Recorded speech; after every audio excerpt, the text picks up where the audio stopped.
To record this one because this was an especially sweaty match, by which I mean by the end my hands were slipping off of the controller and I was struggling to hold it in place. And As I've mentioned, I really like how I play against Steve, and this was a particularly good one, and I wanted to show off how that worked.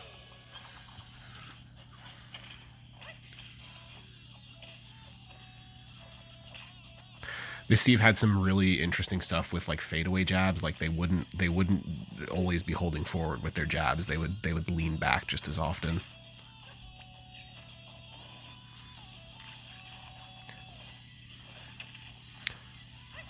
Small wall they made there, but they were pretty dynamic moving around it. Same with that single piece, like getting a lot of value out of just a few pieces. And that was a good slick wall in terms of like no way for me to break that quickly. I did something a little bit more risky than I normally would have because I'm like I can't pound through 3 blocks fast enough to make it not worth their time. Though in other situations I might have decided to let that go. Do a that like knock out the bottom block and then just like use my running through it to knock them out. I do that a lot. I like making body blocks disappear with my body whenever I can. It's efficient. I was actually really grateful for that block knocking me back in there. Like it actually contracted my disadvantage state and gave him less time to mine. So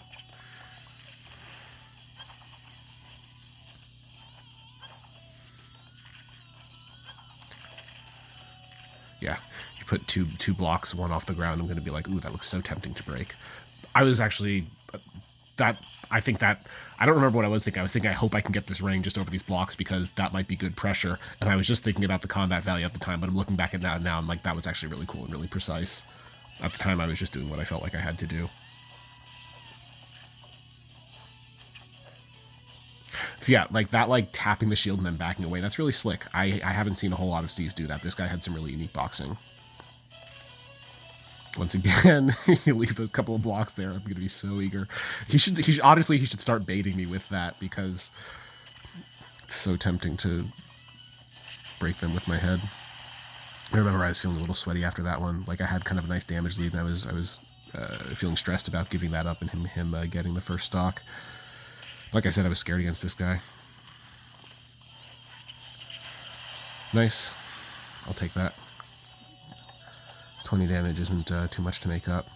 But that's scary, having to pop out of the card against the diamond pickaxe. I remember coming back there thinking like, okay, like I could die here, you know. I'll be happy if I just get out of this. Being very cautious with that up air combo extension back there. I'm sure that the reason I didn't use down tilt was because it can sometimes go under people if I pop them up too high. So I wanted to just make sure I was getting that hit. I wanted to just make sure I was like getting some kind of damage, some kind of confirmation, which is again a lot of sign I was really sweating here. It's so interesting that I wasn't able to punish that. I guess I was just kind of ending up in an awkward position up on that block.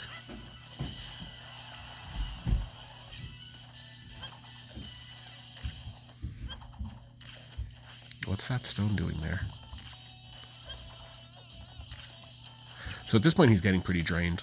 And I tend to play attrition against these, as I mentioned, and just being like steady about keeping their walls broken and not giving them a lot of time to rest, not giving them a lot of time to mine is kind of a linchpin of my strategy against them. And this is why, by this point late in the game, it becomes really difficult for them to have good control.